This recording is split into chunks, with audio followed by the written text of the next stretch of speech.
ये किस चीज का हिसाब है? अरे हाँ भाई। मैं एक नंबर बोल रहा हूँ, नोट करना ठीक है जरा। 08592 345। हाँ इसका नाम सुरेश है। ओके। इनके 3 तबले हैं और 600 रुपए हुए इनके। और अमाउंट भाई? हाँ, पैसे ये लोग कल दे देंगे। ठीक है भाई। और वैसे 2 आदमी के 3 दिन के 250 रुपए हुए, है। मतलब 2 इंटू 3 इंटू 250। सारा माल आने के बाद पूरे पैसे दे दूंगा। एक नंबर और बोल रहा हूँ, वो भी लिख लो। हाँ बोलो ना। 0833 3141। इसका नाम दिवाकर है। 4 लोग हैं, तेरे आदमी हैं इसीलिए 300 रुपये दे दूंगा। माल मिलने के बाद पूरे 5000 दूंगा। समझ में आ गया ना? कोई गलती नहीं होनी चाहिए।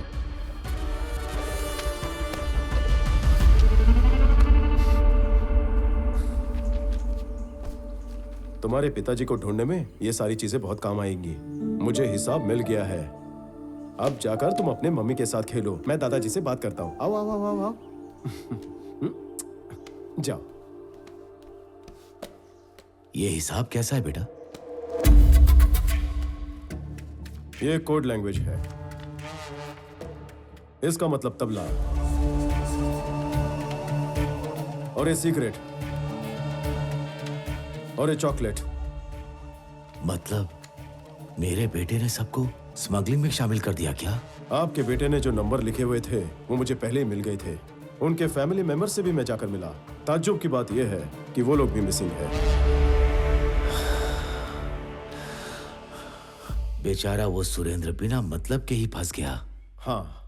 बेटा, मुझे एक बार उसकी फैमिली से मिला सकते हो? सुरेंद्र जब मेरे घर आया था तब उन दोनों में बात हो रही थी।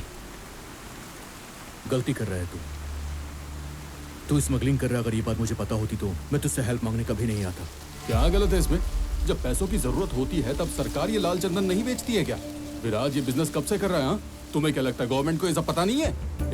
जिसको जितना मिलना चाहिए वो तो मिलते जा रहा है। इस पूरे नेटवर्क में मैं एक छोटा सा लिंक हूँ। और वैसे भी मेरे पिताजी ने 30 साल तक ईमानदारी से काम किया, लेकिन क्या कमाया? इस पूरे गांव से कर्जा। पर मैंने 3 साल में इतना कमाया कि एक आलीशान जिंदगी जी रहा हूँ, और साथ ही मैंने अपने दोस्तों की भी मदद की। तो तू क्यों बुरा मान रहा है? मैं जो पैसे दे रहा हूँ वो लेकर बिजनेस में लगा, हिसाब बाद में देख लेंगे। मैं ये पैसे नहीं लूंगा।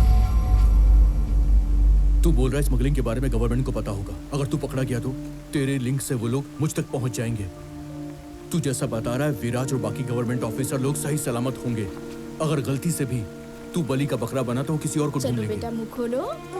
वो देख, हम जो अपने बच्चों को रोटी खिलाते हैं ना, उसमें एक एक निवाला ईमानदारी का होना चाहिए। यही हमारी सबसे बड़ी जायदाद है। हमारे बच्चे सर उठाकर सोसाइटी में चलने चाहिए।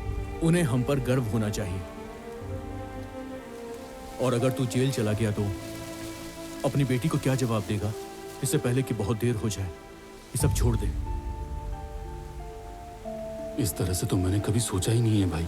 आजकल मेरी कामयाबी से मेरे पिताजी भी खुश नहीं है, मुझ पर शक करते हैं। मैं जो काम कर रहा हूँ ये मेरे परिवार को पता चला तो नहीं, इससे पहले तो मैं ये काम छोड़ दूंगा। और जिसके पैसे लिए वो असाइनमेंट तो पूरा करना ही होगा। अगर आखिरी वक्त पर मैंने मना किया तो विराज मुझे नहीं छोड़ेगा।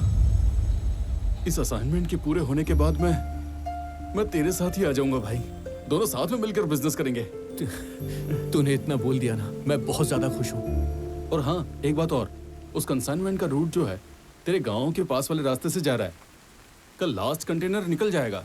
मैं भी पोर्ट जाने वाला हूँ, तू भी मेरे साथ कार में आ जाना। दोनों भाई साथ में ही जाएंगे। मैं तुझे तेरे गांव छोड़कर पोर्ट चला जाऊंगा। मेरे कार में आने के लिए तू इतना क्यों सोच रहा है? हाँ, अरे तुझे कुछ नहीं होने दूंगा।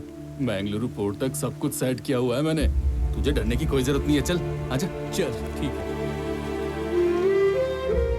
मुझे लगा था कि मेरा बेटा छोटे मोटे इधर उधर के काम करके पैसे कमा रहा है, पर वो स्मगलिंग करके कमा रहा है।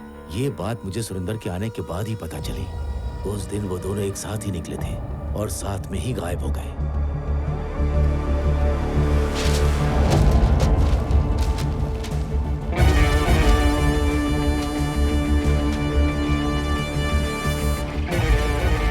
क्या हुआ यार? चेकपोस्ट की एंट्री तूने जल्दी लेने के लिए क्यों बोला? वर्मा फैमिली के कहने के मुताबिक वर्मा सुरेंद्र के साथ गया था। उनके अलावा 18 लोग और थे जो आसपास के ही इलाके में कहीं लापता हुए हैं। मेरी बात सुन, तूने जो अपने हाथ से लिखा था वो कंटेनर इस वक्त बेंगलुरु पहुंच गया है। सारे चेकपोस्ट पे मैंने अपने हाथों से एंट्री की थी, ये देख। कोई फायदा नहीं। हमारे खुफिया एजेंट गंगाधर के मुताबिक इतने लोग गायब हुए हैं पर पीछे कोई क्लू नहीं छोड़ा गया। अनंत, किसी चीज की तलाश में लगा मुरली, गुमशुदा सुरेंद्र, कुछ तो है जो हमारे आसपास हो रहा है लेकिन हाथ नहीं लग रहा। तुम क्या सोचते हो? पता नहीं यार, ये सारे मैटर्स के इशारे मैंगलुरु की तरफ है। तुझे याद है जब तू मैंगलुरु जा रहा था तो अनंत ने तुझ पे अटैक किया था, याद है? मतलब वहां जरूर कुछ हो रहा है। नहीं, अनंत रोकने के लिए नहीं, अटैक करके मारने आया था। मैंगलुरु में कोई सबूत हाथ लग जाएगा इसलिए नहीं, लेकिन उसका नाम सामने आ जाएगा इसलिए डर गया था। मुझे छोड़ने के बाद वो अपनी पूरी गैंग के साथ मुझे मारने आया था। पूरी साजिश प्लान की हुई थी, मतलब उसका कनेक्शन डायरेक्ट मेन नेटवर्क से था। किसी को इन्फॉर्म जरूर किया होगा। यस।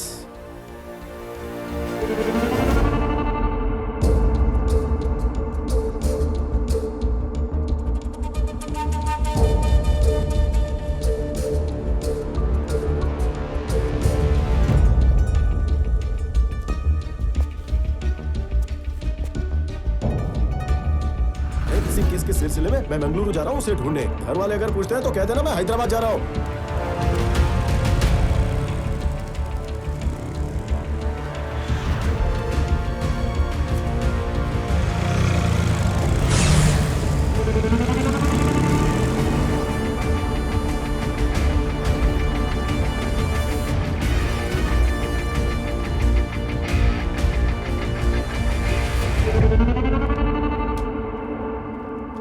ये फोटो बूथ नहीं है, फोन बूथ है। अरे जोक था यार, कहाँ खो गए? जी नहीं, उसने फोन किया था। रोज कितने लोग आते हैं जाते हैं, सब लोगों की शक्लें कैसे याद रखूंगा? मैं बस अपनी मेहनत के पैसे देखता हूँ, किसी की शक्ल देखने का टाइम नहीं मेरे पास। अब इतनी देर से तुमसे बात कर रहा हूँ, मैंने तुम्हारी शक्ल देखी क्या? किसी की भी नहीं देखता। सुनो, मेरी बात सुनो। पिछले संडे 13 तारीख शाम 6 से 7 बजे की कॉल लिस्ट चाहिए। पुलिस हो क्या? नहीं, तो दे सकता हूँ। उस दिन उस समय की लिस्ट निकालनी है तो हमें जरा पीछे जाना पड़ेगा। पीछे जाने के पैसे दूंगा। पैसे? पैसों की बात सुनते ही देखो कैसे लिस्ट निकल रही है। हैं? हैं?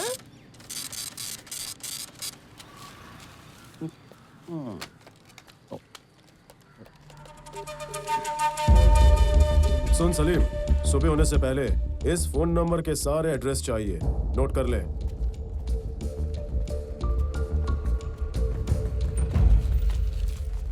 सर, आप सच में पुलिस वाले नहीं हो ना?